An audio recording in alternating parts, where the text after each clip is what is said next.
कोणतीही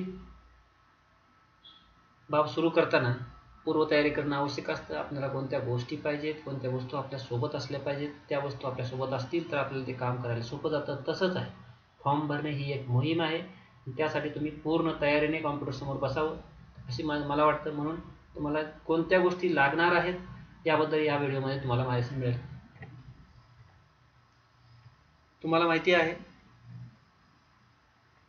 यापूर्वीच्या व्हिडिओमध्ये रजिस्ट्रेशन, विद्यार्थी रजिस्ट्रेशनसाठी काय लागतं याबद्दल माहिती दिलेली आहे.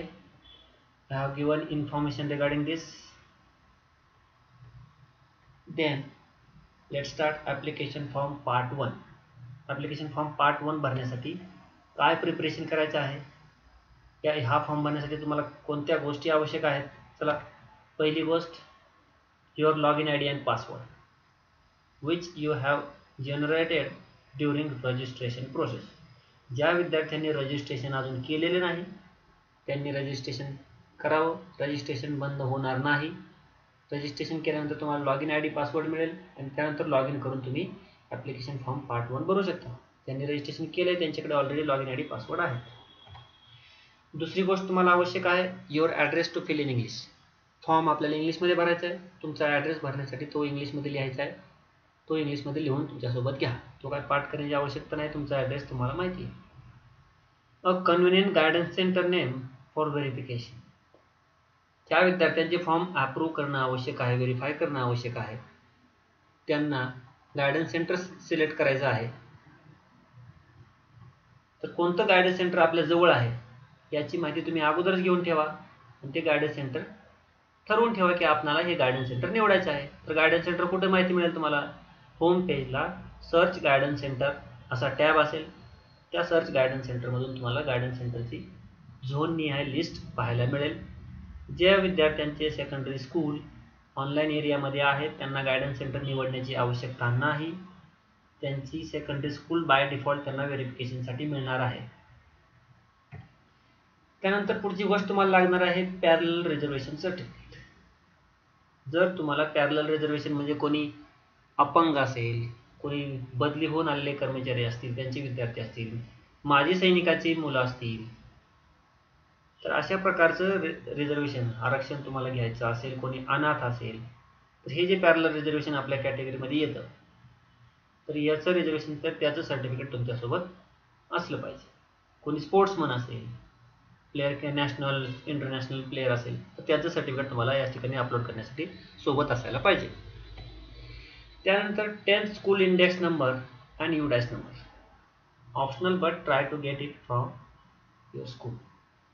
तुमच्या 10वीच्या शाळेचा इंडेक्स नंबर आणि UDAS नंबर हा ऑप्शनल आहे. हा तुम्ही नाही भरला तरी तुमचा फॉर्म थांबणार नाही, पुढे जाईल.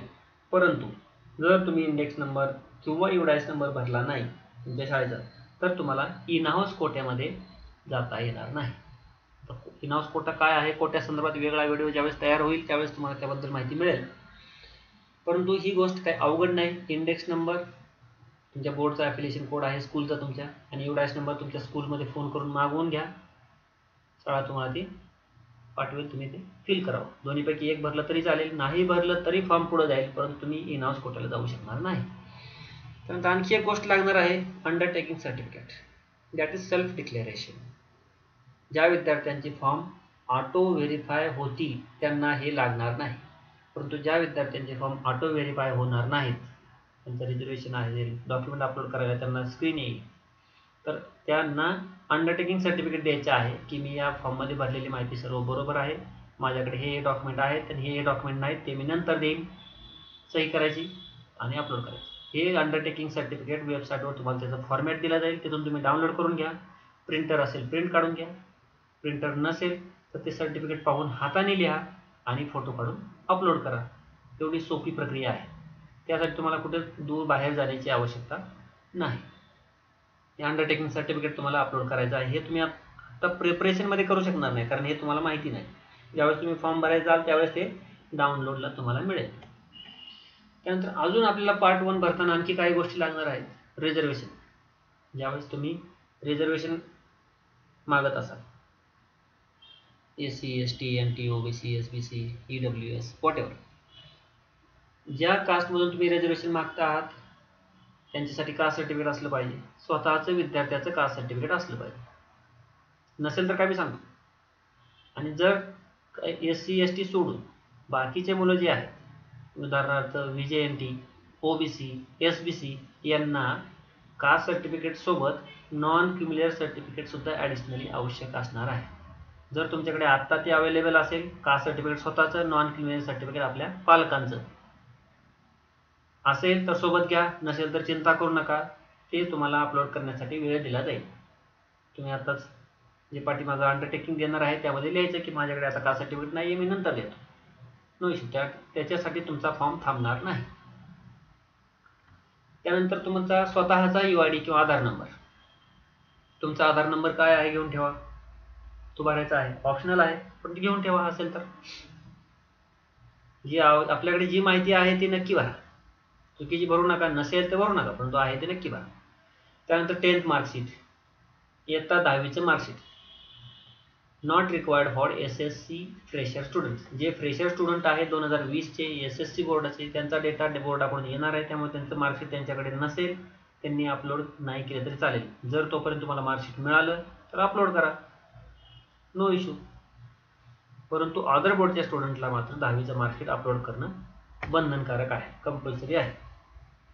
आता महत्त्वाचं, हे सगळे डॉक्युमेंट तुम्ही जवळ घेऊन बसणार, पण हे डॉक्युमेंट तुम्हाला स्कॅन करून आपल्या पेनड्राईव्हमध्ये किंवा कम्प्युटरला लागणार आहेत किंवा मोबाईलमध्ये, कारण आपल्याला सिस्टमला ते सर्टिफिकेट दाखवायचे नाही आहे, तर ती स्कॅन कॉपी अपलोड करायची. तर प्रत्येक जे डॉक्युमेंट तुमच्याकडे आत्ता अवेलेबल आहे त्याचे स्कॅन कॉपी करून ठेवा. प्रत्येक स्कॅन कॉपीची साईज 1 MBच्या आतमध्ये असली पाहिजे, तर तेही स्कॅन करून ठेवा. तुम्ही जर कोणतेही रिझर्वेशन मागत नसाल, कोणतेही कास्ट नाही, ओपनमध्ये असेल तरी तुम्हाला कास्ट सर्टिफिकेट, नॉन क्रिमिनल काही गरज नाही, ते स्कॅन करायची काही आवश्यकता असणार नाही. त्यानंतर आणखी आहे महत्त्वाचा टप्पा आहे तुमचा, ज्यावेळेस फॉर्म शेवटाकडे जाणार आहे, तुम्ही लॉक करण्यापूर्वी तुम्हाला ऑनलाईन प्रोसेसिंग फी भरायची आहे. तर प्रोसेसिंग फी तुम्हाला माहिती आहे की ऑनलाईनच भरायची आहे. त्यासाठी UPI ID असेल किंवा कार्ड असेल, डेबिट कार्ड, क्रेडिट कार्ड असेल, नेट बँकिंगचे काय युजर ID पासवर्ड असतील किंवा वॉलेट, त्या ठिकाणी मोबिक्विक सध्या अवेलेबल आहे. तर यापैकी जे कुठलं तुमच्याकडे अवेलेबल असेल त्यापैकी एक कुठलं तरी तुमच्यासोबत तयार ठेवा की जेणेकरून तुम्हाला पेमेंट करता येईल. जर नसेल काही अडचण नाही, अर्धा फॉर्म भरा, ज्यावेळेस पेमेंट तुम्हाला करता येणार आहे त्यावेळेस बाकीचा फॉर्म भरा, कुठं जात नाही. एकाच वेळेस सगळा फॉर्म भरला पाहिजे असंही काही नाही. तर ह्या गोष्टी आपल्याला प्रिपरेशनमध्ये, म्हणजे अगोदर आपल्याला या गोष्टी करणं आवश्यक आहे, या दृष्टीने तुम्ही लक्षात ठेवायचं आहे. आता हे झाले preparation for application form part 1. आता हे सगळं फॉर्म भरताना किंवा वस्तू गोळा करताना, डॉक्युमेंट्स गोळा करताना काय काय गोष्टी आपण लक्षात ठेवल्या पाहिजेत. Try to collect all the required things and documents well before. ते डॉक्युमेंट्स अगोदरच मिळवण्याचा प्रयत्न करा. जर तुम्ही डॉक्युमेंट काढण्यासाठी, caste certificate, non criminal certificate काढण्यासाठी जर अर्ज केला असेल तहसीलदार, प्रांत ऑफिसमध्ये, तर त्याची तुम्हाला रिसिट मिळाली असेल तर रिसिट अपलोड करू शकता तुम्ही. एवढं सगळं सोपं आपल्यासाठी केलेलं आहे. त्यानंतर जर तुम्ही इथं काय म्हणले, पहिला मुद्दा आहे की तुम्ही आवश्यक असलेले डॉक्युमेंट अगोदरच काढून ठेवा. जर नाही मिळाले, डोंट वरी, काही काळजी करू नका. If you don't get some documents right now, you can submit it later. तुम्हाला हा ऑप्शन आहे की तुम्ही नंतर ते सबमिट करू शकता. Just upload undertaking certificate, write yourself. पाठीमागं मी आपण चर्चा केली की अंडरटेकिंग सर्टिफिकेट स्वतः तुम्ही प्रिंट काढा, प्रिंटर नसेल हाताने लिहा, सही करून अपलोड करा. तुमची आणि पालकांची सही करायची आणि अपलोड करायची. मराठीमध्ये लिहा, इंग्लिशमध्ये लिहा, दोन्ही ऑप्शन आहेत. सर्टिफिकेट कसं बनवायचं ते डाउनलोडला आहे. तुमच्याकडे डॉक्युमेंट नाहीत, अंडरटेकिंग तुम्हाला द्यायचं. त्यानंतर डॉक्युमेंट अपलोड करताना फॉर्ममध्ये, त्यावेळेस फॉर्मचा ज्यावेळेस व्हिडिओ बनेल त्यावेळेस मी सांगेन, रेड स्टार असेल तर कंपल्सरी असतं, बाकीचे ऑप्शनल असतात, काही अडचण नाही. अंडरटेकिंग सर्टिफिकेट अपलोड करा आणि तुमचा फॉर्म कंप्लीट करा. हे तुमचा फॉर्म अर्धवट राहील असं काही केलेलं नाही. तुमच्याकडे डॉक्युमेंट असतील तर अपलोड करा, नसतील तर तुम्हाला पुढे जाण्याची संधी दिलेली आहे. For submission of originals you will get time. तुम्हाला ओरिजिनल सर्टिफिकेट देण्यासाठी वेळ मिळणार आहे. तो साधारणपणे 3 महिन्यांचा असेल. 3 महिने तुम्हाला वेळ मिळू शकतो ओरिजिनल डॉक्युमेंट द्यायला. तोपर्यंत तुम्ही अंडरटेकिंग द्या, जे असतील ते अपलोड करा. हे झालं आपलं ॲप्लिकेशन फॉर्म पार्ट 1. आणि हे आय होप तुम्हाला हे सर्व कळलं असेल. नसेल कळलं तर व्हिडिओ पुन्हा रिवाइंड करून पुन्हा पहा.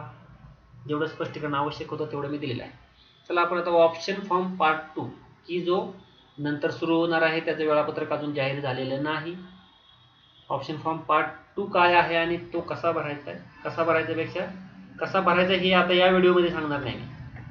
तर या फॉर्म भरण्यासाठी कोणती पूर्वतयारी करायची, preparation for option form part 2 हे सांगणार आहे. ज्यावेळेस सुरू होईल त्यावेळेस हा व्हिडिओ तुम्ही पुन्हा पहा. Select a stream for admission. पहा, या ठिकाणी डॉक्युमेंट नाही आहेत, परंतु तुम्ही काय करायचे, कोणत्या गोष्टी तयारी करायची, आपल्याला मानसिक तयारी करायची आहे किंवा काही गोष्टी आपल्याला लिहून काढायच्या आहेत, तर तसलं हे प्रिपरेशन आहे, पूर्वतयारी. सिलेक्ट अ स्ट्रीम फॉर, तुम्हाला ॲडमिशन घेण्यासाठी कोणती एक शाखा तुम्ही फिक्स करा. त्यासाठी मार्गदर्शन घ्या, चर्चा करा पालकांशी, तुमचे कोण करिअर गायडन्स, तुमच्या मोठ्या भावाशी बहिणीशी चर्चा करा आणि तुम्हाला एक कोणत्या शाखेला जायचे, मला आर्ट्सला जायचे, कॉमर्सला जायचे, सायन्सला जायचे की आणखी HSBCला वोकेशनलला जायचे, हे फिक्स करा. त्यानंतर select a medium for instruction. Medium of instruction म्हणजे तुम्हाला कोणत्या माध्यमातून शिक्षण घ्यायचं आहे, इंग्लिशमध्ये घ्यायचं आहे, मराठीतून घ्यायचं आहे, उर्दूतून घ्यायचं आहे का गुजरातीतून घ्यायचे, ज्या भाषेत आपल्याला 7-8 उपलब्ध आहेत त्या तुम्ही ते फिक्स करा. कारण तुम्ही हे स्ट्रीम, शाखा आणि मीडियम, शाखा आणि माध्यम फिक्स केल्यानंतर तुम्हाला ते कॉलेजेस शॉर्टलिस्ट होणार आहेत. उदाहरणार्थ एखाद्या कॉलेजमध्ये आर्ट्स शाखा नाही आहे तर ते कॉलेज तुम्हाला तुम्हाला जर आर्ट्सला जायचं असेल तर ते दाखवलं जाणार नाही. तर ह्या दोन गोष्टी मूलभूत पहिल्या फिक्स करायची की मला ह्या शाखेला जायचं आणि या माध्यमासाठी जायचं. तिसरी गोष्ट, decide if you opt for bifocal subjects for not. आणखी एक गोष्ट तुम्हाला नक्की करायची, तुम्हाला बायफोकल म्हणजे द्विलक्षी विषयांसाठी जायचं आहे का नाही, तुम्हाला द्विलक्षी विषय घ्यायचे आहेत का नाही. आता बायफोकल विषय कोणते असतात हे वेबसाईटवर आहे. त्याच्यामुळं काय होतं हे व्होकेशनल डिपार्टमेंटकडून तुम्हाला माहिती मिळेल. की थोडक्यात सांगतो की हे 200 मार्काचे विषय असतात आणि या 200 मार्कामुळे तुमची सेकंड लँग्वेज आणि एक ऑप्शनल बायोलॉजी हा सब्जेक्ट सायन्ससाठी, इतर कॉमर्ससाठी काही वेगळे विषय आहेत, आर्ट्ससाठी आहेत. 200 मार्काचे विषय असल्यामुळे तुम्हाला 2 विषय बाकीचे कट होतात आणि हा विषय तिथे येतो.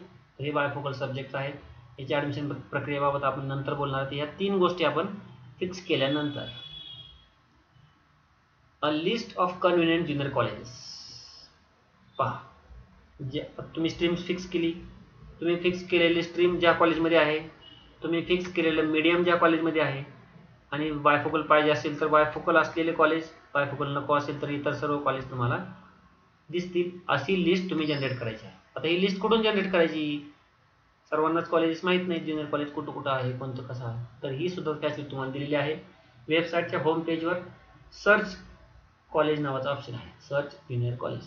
त्या ठिकाणी तुम्हाला आपल्या विभागातली, रिजनमधली सर्व कॉलेजची यादी झोन वाईज पाहायला मिळेल आणि तुम्ही त्या ठिकाणी ते सॉर्ट करू शकता.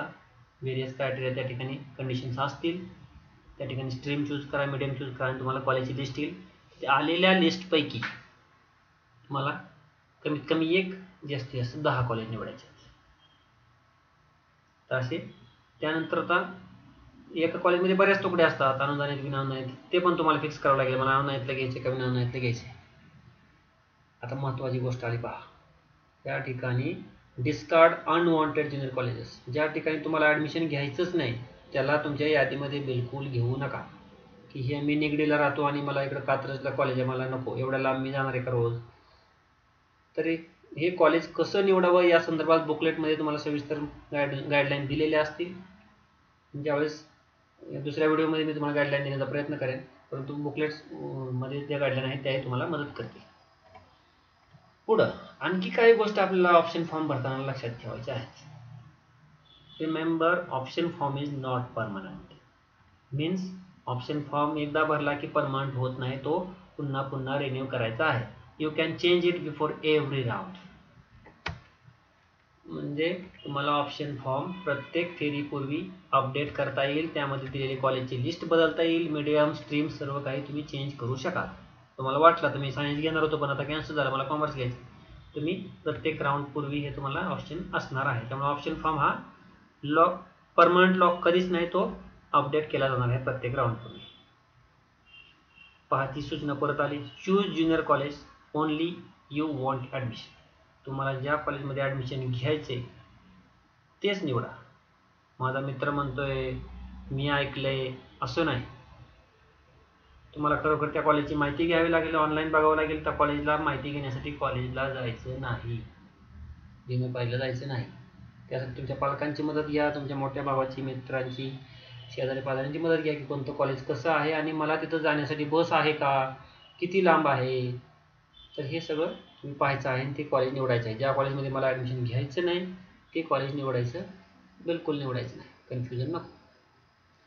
आता पाठीमागं तुम्हाला सांगितलं की 10 कॉलेज निवडायचं. 10 निवडले पाहिजे असं काही नाही, मिनिमम 1. तुम्ही 2 निवडा, 5 निवडा, 8 निवडा, काही प्रॉब्लेम नाही. परंतु निवडलेलं कॉलेज आपल्या मिळालेल्या मार्काच्या लेवलमध्ये आहे का. समजा मला 60% मार्क मिळाले आहेत, मग 90%चं कॉलेज निवडून मला चालेल का, मिळणार आहे का ॲडमिशन. त्याचाही तुम्हाला अभ्यास करावा लागणार आहे. 4 नंबरची सूचना तीच सांगते, check cut offs of that college before selection. म्हणजे तुम्ही कॉलेज निवडत असताना, उदाहरणार्थ फर्ग्युसन कॉलेज आहे तर त्याचे कट ऑफ तुम्हाला चेक करायचे. कट ऑफ कसे चेक करणार, तर याची सोय वेबसाईटवर केलेली आहे. होम पेजला नो युअर एलिजिबिलिटी असा टॅब असेल. त्या ठिकाणी तुम्ही तुमचे मार्क्स टाकल्यानंतर तुम्ही कोणत्या कॉलेजला एलिजिबल होऊ शकता, त्याचे कट ऑफ किती आहेत, या कॉलेजचे मेरिट जास्तीत जास्त इथपर्यंत खाली येतं हे तुम्हाला माहिती मिळेल. त्यामुळे तुम्हाला कॉलेज प्रेफरन्स लिस्ट बनवायला मदत होईल. Try to get more information of that college before. फोनवरून घ्या, वेबसाईटवरून घ्या, मित्रमंडळींना विचारून घ्या. ही तुम्हाला त्या कॉलेजची पूर्ण माहिती घेतल्याशिवाय कळणार नाही की कॉलेज मला पाहिजे किंवा नको, त्याचं लोकेशन काय आहे, कोणत्या रोडवर आहे. आता कोणती माहिती अगोदर घ्यायची त्या कॉलेज संदर्भात, लाईक त्याचा ॲड्रेस कुठे आहे, त्याची कट ऑफ काय आहे, त्याची फीज किती आहे, महत्त्वाचं ती फी आपल्याला चालणार आहे का, तिथं कोणकोणत्या फॅसिलिटीज आहेत. तर या सर्व गोष्टी पाहून आपल्याला कॉलेज निवडायचे. हे ऑप्शन फॉर्म भरण्यापूर्वी आपण आपल्या मनात कागदावर तयार करून ठेवायचे. Complete your part 2 form within given time every day. आता ही सूचना वेगळी आहे. तुमची सगळं तयारी झाली, तुम्ही आता फॉर्म भरणार आहे, तर हा ऑप्शन फॉर्म भरण्यासाठी एक ठराविक कालावधी दिला जातो. 4 दिवस, 5 दिवस, 2 दिवस, ते वेबसाईटवर डिक्लेअर केलं जाईल त्यावेळेस. तर त्या वेळेतच आपल्याला फॉर्म भरायचा आहे. त्यावेळेच्या पुढे गेल्यानंतर तुम्हाला तो ऑप्शन फॉर्म भरता येणार नाही आणि तुम्ही जर ऑप्शन फॉर्म भरला नाही तर त्या राऊंडमध्ये तुम्ही सहभागी होऊ शकणार नाही. बरोबर. ऑप्शन फॉर्म भरल्यानंतर त्या राऊंडमध्ये जा, ती फेरी संपली. पुढच्या फेरीला परत तो ऑप्शन फॉर्म तुम्हाला ओपन करता येईल, परत बदलता येईल. 2 नंबरचं कॉलेज 1 नंबरला घेता येईल, 1 नंबरचं कॉलेज 4 नंबरला टाकता येईल. हे तुम्हाला करता येणार आहे. ऑप्शन फॉर्म याचा अर्थ याच्यामध्ये भरपूर ऑप्शन आहे, परंतु दिलेल्या वेळेत पूर्ण करायचं हे विसरायचं नाही. Use know your eligibility before preference filling. मी आताच म्हटलं तुम्हाला होम पेजला नो युअर एलिजिबिलिटी हा ऑप्शन असेल. यामध्ये तुम्हाला तुम्ही कोणत्या कॉलेजमध्ये ॲडमिशन घेण्यासाठी पात्र होऊ शकता याबद्दलची माहिती तुम्हाला त्या ठिकाणी मिळणार आहे. त्याचा काळजीपूर्वक वापर करायचा. If you opt for bifocal you will get one more chance to choose subject after you get admission. जर तुम्ही बायफोकलला म्हणजे बायफोकल विषय घ्यायचा असेल, तुम्हाला जर बायफोकल विषयाला प्रवेश घ्यायचा असेल तर अगोदर रेग्युलर राऊंडमधून तुम्ही कॉलेजमध्ये ॲडमिशन घेणार आहात, मेरिटनुसार, रिझर्वेशननुसार, तुमच्या पसंतीनुसार. आणि त्यानंतर कॉलेजमध्ये गेल्यानंतर आता बाकीच्या विद्यार्थ्यांचं कॉलेजमध्ये गेल्यानंतर त्यांचं लॉग इनचं काय काम संपणार आहे, विद्यार्थ्यांचं काम संपेल सिस्टमचं. परंतु ज्यांना बायफोकल ॲडमिशन घ्यायचे त्यांना ज्युनियर कॉलेजमध्ये ॲडमिशन घेतल्यानंतर बायफोकल विषय निवडण्यासाठी ऑनलाईन ऑप्शन दिला जाईल. त्यांनी त्या कॉलेजमध्ये असलेले बायफोकलचे विषय निवडायचे आणि तिथे मेरिट लिस्ट, कॉलेजमध्ये मेरिट लिस्टनुसार त्यांना ॲडमिशन कॉलेज स्तरावर दिले जाईल. अजून काय गोष्टी आपल्याला लक्षात ठेवायच्या, कोणत्या. पहिला मुद्दा आहे बेसिक आहे. Many of you might have known about दिस.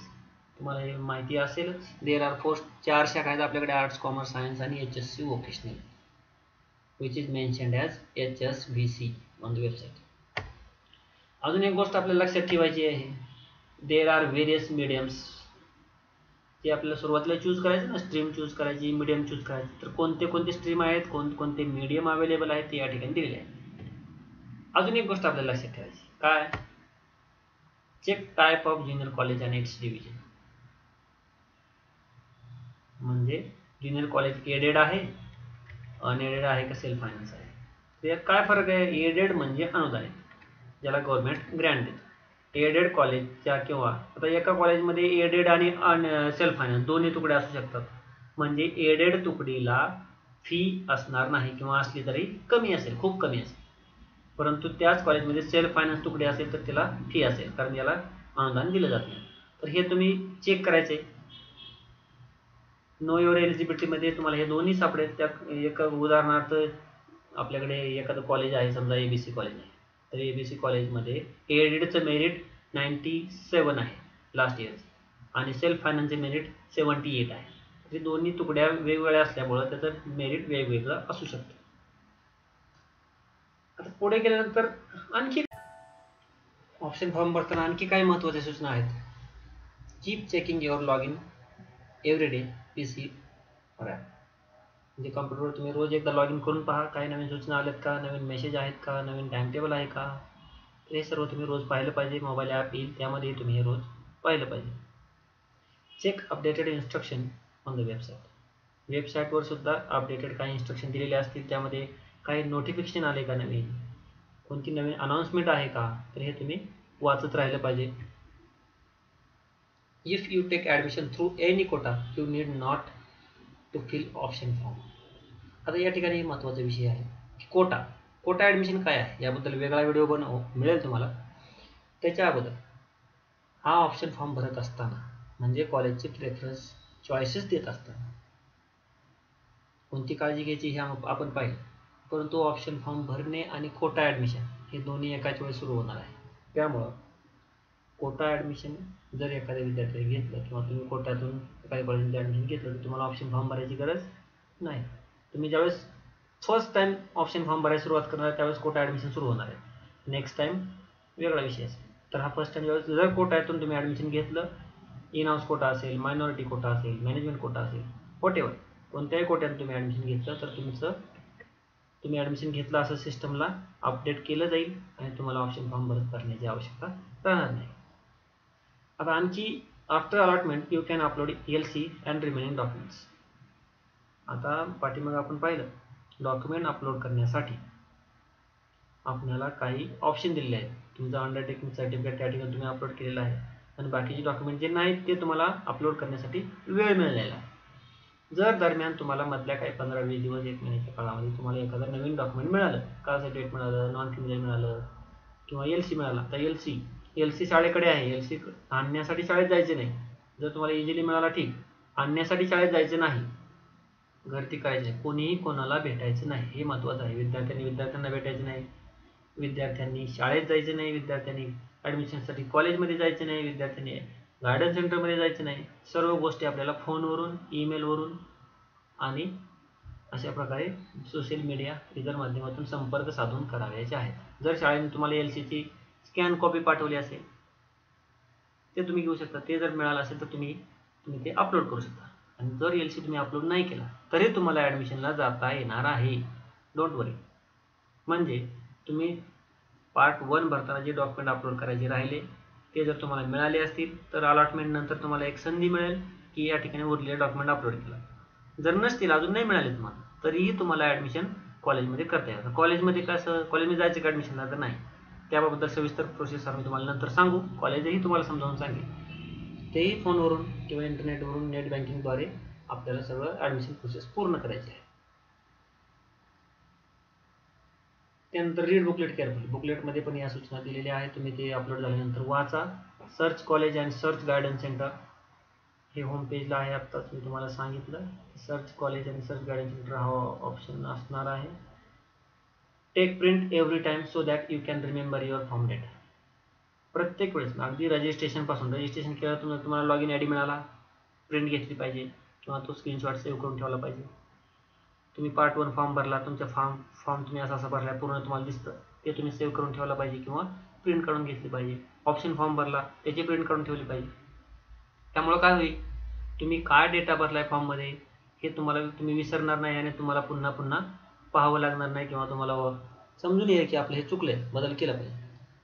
प्रत्येक वेळेस प्रिंट घेण्याचा प्रयत्न करा. तर अशा प्रकारे हा ॲप्लिकेशन